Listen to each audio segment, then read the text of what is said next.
चावीचा वापर करून चोरट्यांनी मनप्पुरम गोल्ड लोनच्या भवानी पेठेतील शाखेतून 17.5 किलो सोने लंपास केले। चोरट्यांनी मंगळवारी रात्री 8च्या सुमारास ऐवज लंपास केल्याचा प्राथमिक अंदाज पोलिसांनी वर्तवला आहे। मनप्पुरम गोल्ड लोनच्या रामोशी गेट शाखेचे व्यवस्थापक विद्याधर विठ्ठल साठे यांनी खडक पोलीस ठाण्यात फिर्याद दिली। मनप्पुरम गोल्ड लोनच्या पुण्यामध्ये 32 शाखा असून त्यापैकी एक भवानी पेठेतील रामगंगा अपार्टमेंटच्या दुसऱ्या मजल्यावर आहे।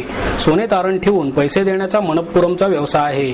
भवानी पेठेतील शाखेत साठे हे व्यवस्थापक म्हणून काम पाहतात। भवानी पेठ शाखेत एकूण 6 कर्मचारी कामाला आहेत। मंगळवारी सायंकाळी नेहमीप्रमाणे काम संपल्यानंतर कर्मचारी घरी निघून गेले। रात्री 7:30 ते 8च्या सुमारास रखवालदार नंदकुमार क्षीरसागर हे कार्यालयात होते। कार्यालयातील लँडलाईनवर त्यावेळी एक फोन आला। फोन करणाऱ्याने क्षीरसागर यांना कार्यालयातील हजेरी पत्रक घेऊन चौकातील एका मंदिराजवळ बोलवले। फोनवर कोण बोलत होते कोण नाही याची खातरजमा न करता क्षीरसागर हजेरी पत्रक घेऊन चौकात गेले। बराच वेळ झाल्यानंतर तेथे कोणीही आले नाही, त्यामुळे ते कार्यालयात परत आले। दरम्यान चोरट्यांनी बनावट चावीचा वापर करून कार्यालयाचे शटर आणि ग्रिल उघडून आत प्रवेश केला।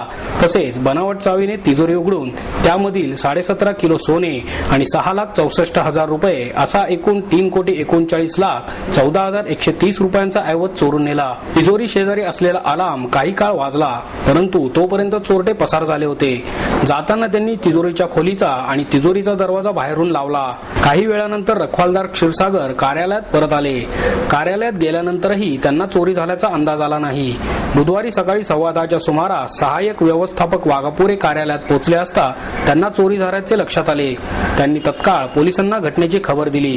प्रभारी पोलीस आयुक्त संजीव कुमार सिंगल, अतिरिक्त आयुक्त अनंत शिंदे, झोन 1 चे उपायुक्त ज्ञानेश्वर फडतरे, गुन्हे शाखेचे निरीक्षक सुनील देशमुख आदींनी घटनास्थळी भेट दिली। मनप्पुरम मधील सोने चोरीला गेल्याने अनेक ग्राहकांनी तेथे गर्दी केली होती।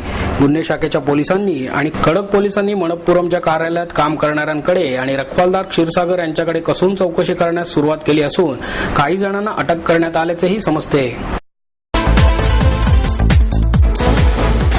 प्रत्यक्ष भरलेल्या टँकरपेक्षा रजिस्टरमध्ये कमी टँकरची नोंद होत असल्याचा धक्कादायक प्रकार सजग नागरिक मंचाने उघडकीस आणला आहे।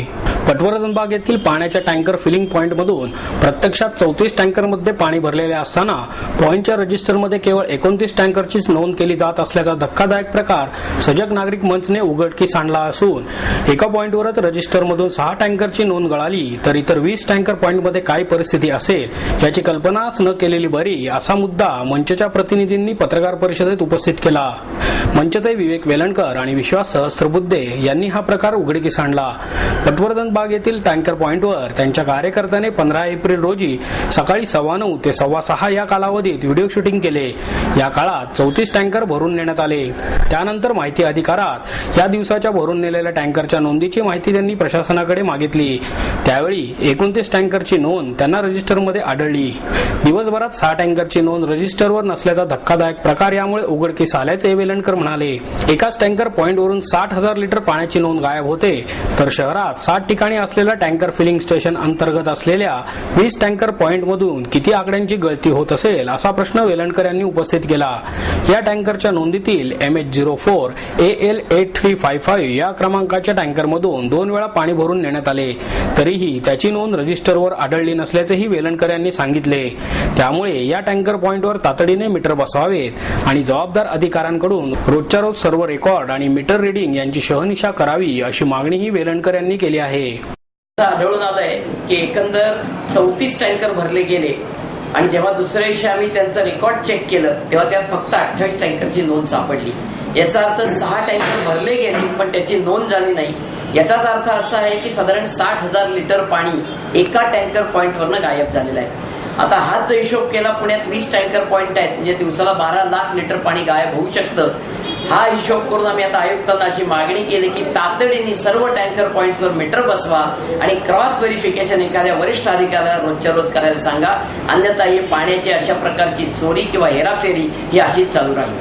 पुणे शहरात पाणी कपात झाल्यानंतर टँकरांची संख्या फार जास्त वाढली आहे। या टँकरच्या डिस्ट्रीब्युशन मध्ये कुठेही पाणी फुकट वाया जाऊ नये, चोरी होऊ नये, गळती होऊ नये या उद्देशाने आम्ही सर्व टँकर फिलिंग पॉइंटला भेट दिली।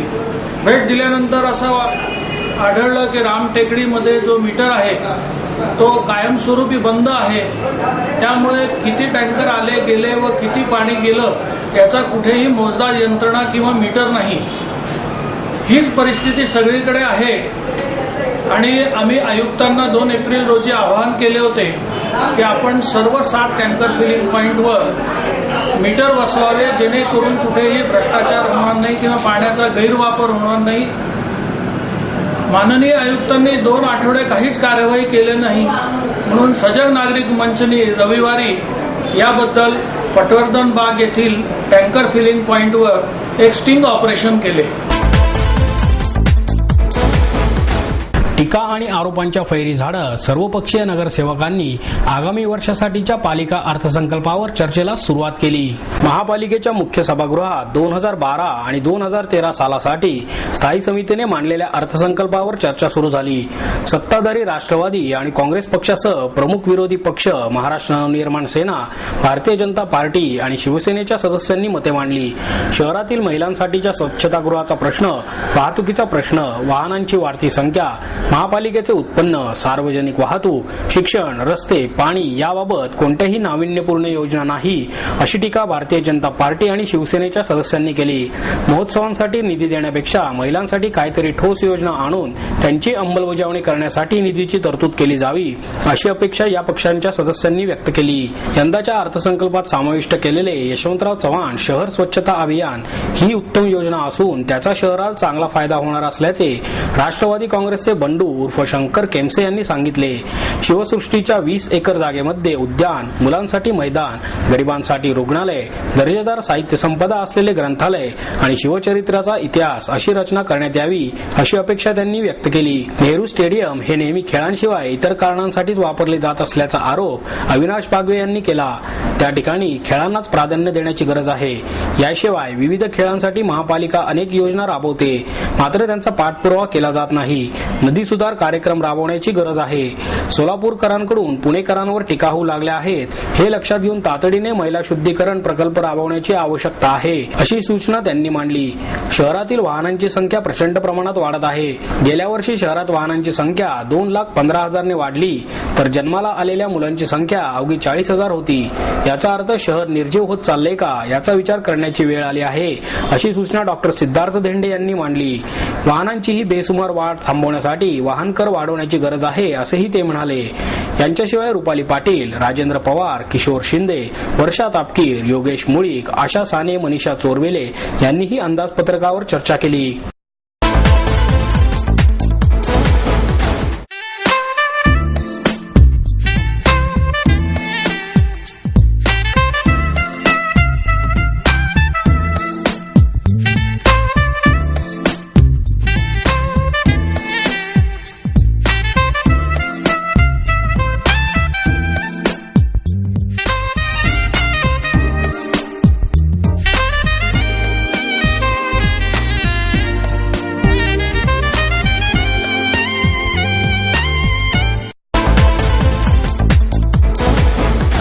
पुण्यातील प्रसिद्ध असलेल्या चिंचेच्या तालमीच्या बांधकामास विरोध केल्याच्या संशयावरून डॉक्टर महिलेस धमकवण्यात आले.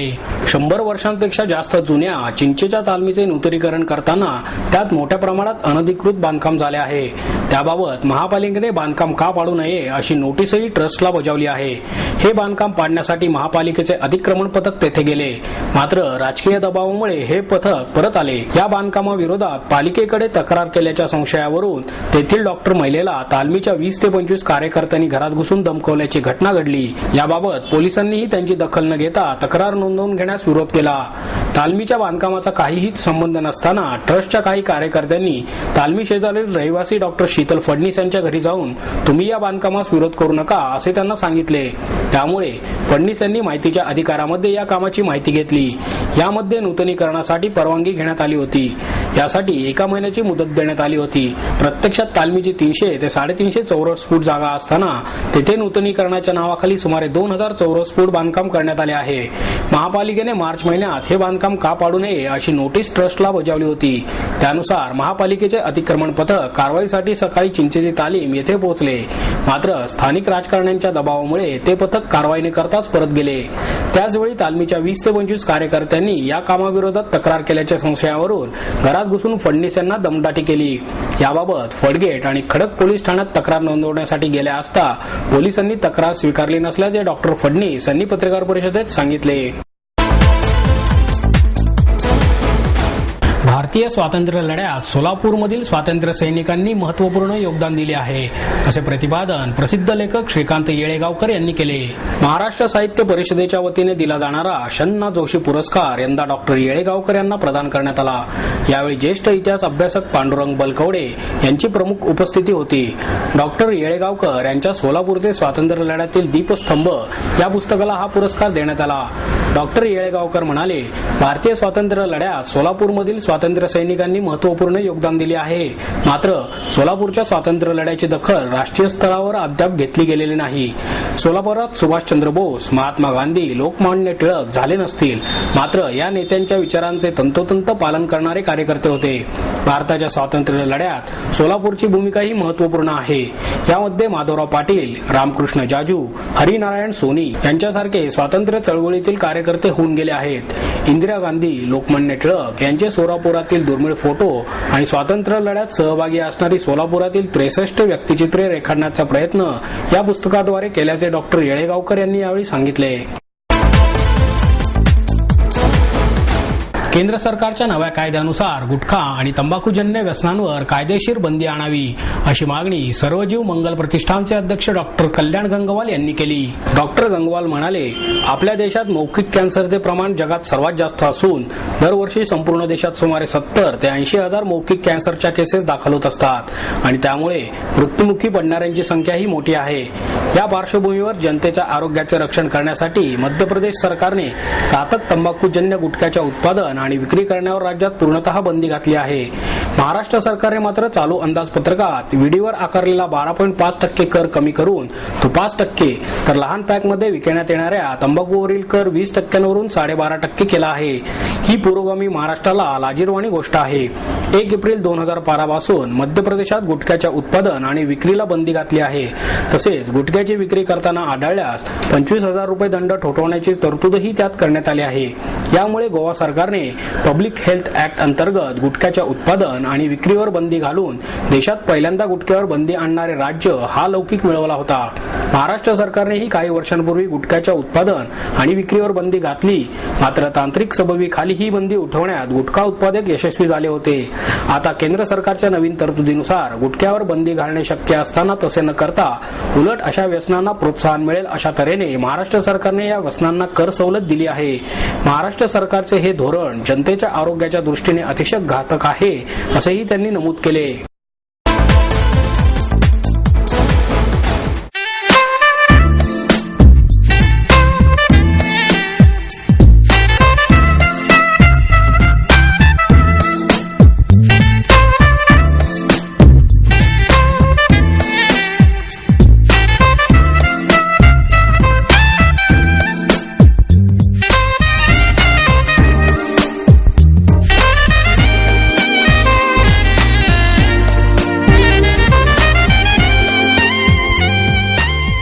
आणि याबरोबरच हे बातमीपत्र संपलं. पुन्हा भेटूया उद्या याच वेळी. नमस्कार.